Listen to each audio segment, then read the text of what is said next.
Uitați aceste plaje, uitați ce s-a întâmplat.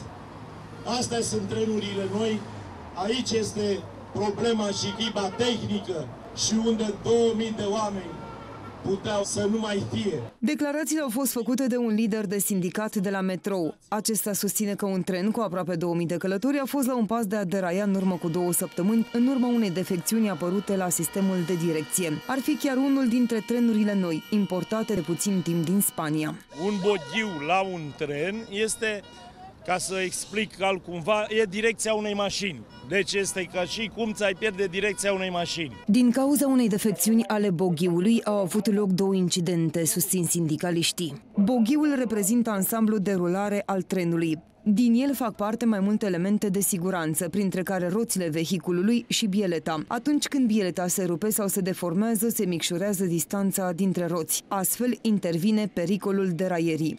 Directorul Metrorex, Dumitru Șodolescu, ar fi vinovat de această situație, susțin sindicaliștii. Eu lucrez de 39 de ani în acest metrou. Mă confund cu metrou. Acest director e de 4 luni.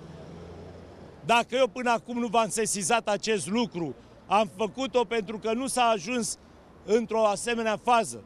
Câteva sute de protestatari și-au strigat nemulțumirile în fața guvernului după o serie de negocieri eșuate la Ministerul Transporturilor.